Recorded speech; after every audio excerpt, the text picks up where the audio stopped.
So in the previous lesson, what we did was spend some time talking about the work of the League of Nations during the 1920s, some of the things they did well in terms of diplomacy, some of the things they did well in terms of humanitarianism, some of the things that they were not as successful in achieving, so failed attempts to try and achieve a peaceful brokerage of various different disputes. And in this lesson, I'm going to focus on another aspect that you can talk about in an essay question on this kind of topic, looking at the successes and failures of the League, which is to think about, okay, well, what about all the other diplomacy that existed that had nothing to do with the League of Nations? It's hardly a very successful organisation if you don't need it to do any kind of diplomacy. If there's diplomacy that's going on completely unaided without the aid of the League of Nations elsewhere, then that does make you question the veracity of the League itself in being able to broker international agreements. And there's a few that I want to speak about in this video, and I want to begin by thinking about the Washington Naval Conference of 1921-1922. This was, of course, organised by the United States, and it was in Washington, D.C. Between November 1921 and February 1922, and it was in fact the first major disarmament conference that was held outside of the ambit of the League of Nations. And it was attended by 9 countries: the United States, Great Britain, Japan, France, Italy, China, Belgium, and the Netherlands, as well as Portugal. So quite a lot of countries, quite a lot of major European powers, quite a lot of major naval powers, of course, as well.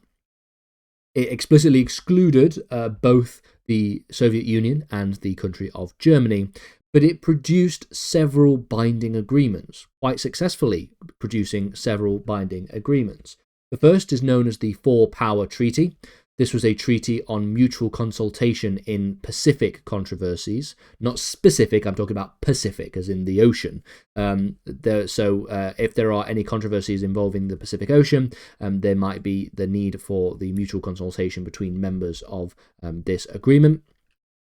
The Five-Power Treaty, sometimes known just abbreviated as the sort of Washington Naval Treaty, this established naval limitations, disarmament of naval tonnage. It scrapped warships and set tonnage ratios. So the tonnage ratios for the US was 5, for Britain it was 5, for Japan it was 3, and for France and Italy it was 1.75 each. You don't need to know the specific tonnage ratios in any great detail, but I was just adding that for additional context. What's important is that it established naval limitations, and it established the scrapping of warships and the setting of tonnage ratios. That's all that you need to know.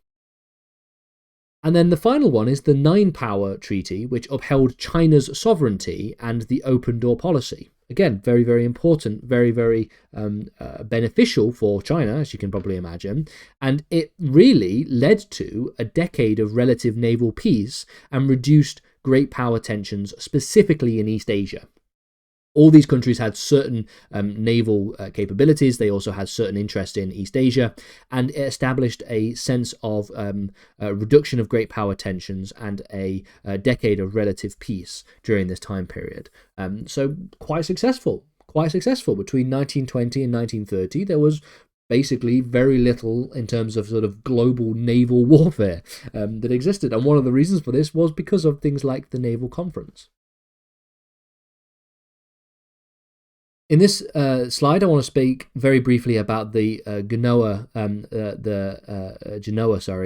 conference, which was between April and May 1922, and it brought together 34 countries to discuss European economic recovery, as well as the inclusion of the Soviets, but the US did not attend. Okay, now, what is fascinating about this treaty and about this conference was that both Germany and the Soviet Union, though excluded from Versailles, sought engagement with Europe. But rather than cooperating through the League, they struck separate bilateral agreements. Okay, and the separate bilateral agreement that they themselves struck between each other was the Treaty of Rapallo. Treaty of Rapallo mutually renounced financial claims, re-established diplomatic relations between the Soviet Union and the country of Germany. It also pledged economic cooperation as well as secretly facilitating German military rearmament in the Soviet Union. So basically, the Soviet Union offered to allow Germany to rearm secretly, circumventing the restrictions of the Treaty of Versailles by providing training and production facilities inside Soviet territory.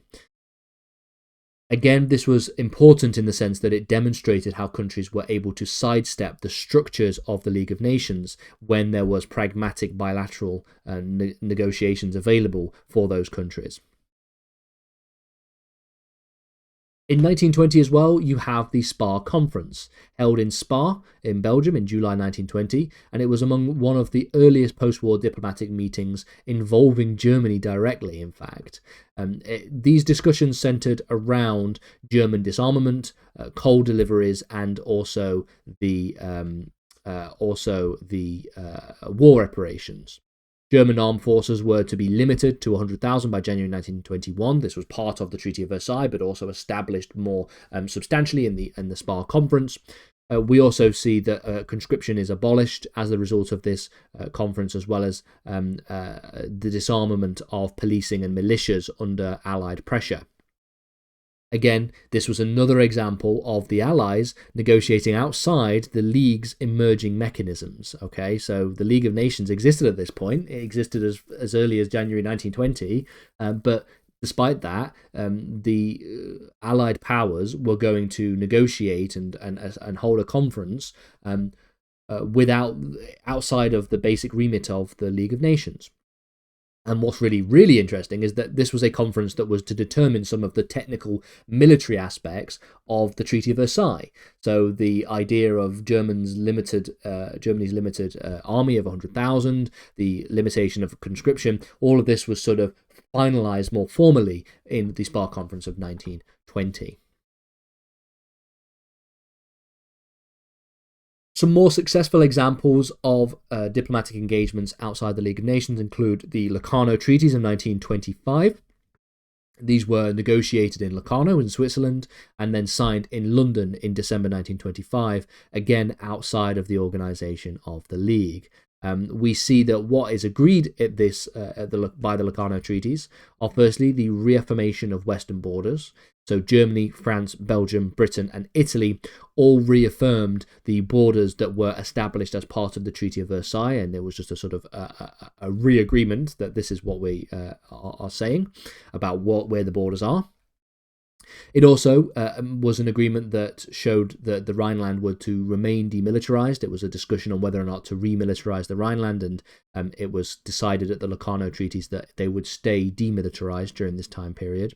And it also provided a peaceful framework for dispute resolution though Western eastern borders, such as Poland and Czechoslovakia, lacked a number of guarantees. But the effect is what's important.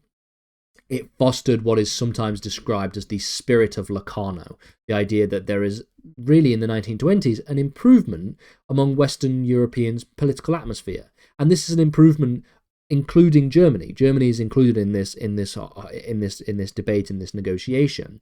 Germany re-enters international diplomacy during this time period, and in 1926 they join the League under a more equal footing.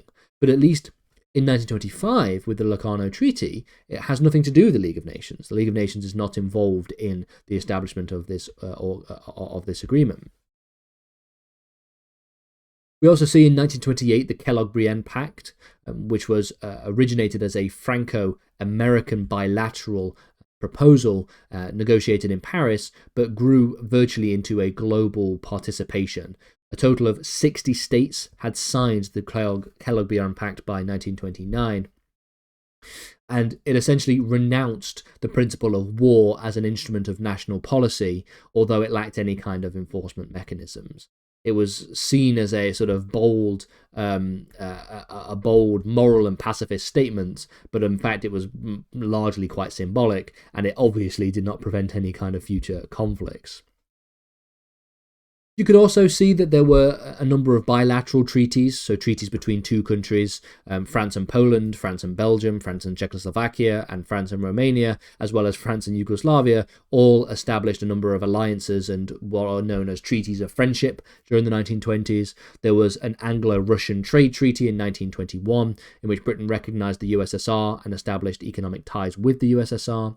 You also see a series of treaties, including the Treaty of Ankara, the Treaty of Moscow, the Russo-Persian Treaty, the Franco-Polish Alliance, and the Anglo-Afghan Treaty. And then finally, there's the Treaty of Berlin in 1926 between Germany and the Soviet Union, which is a sort of a follow-up to the Treaty of Rapallo, which included a number of non-aggression clauses. So there's a lot of things that take place over the League of Nations, outside of the League of Nations, which can be used as an example of some of the limitations of the power of the League itself.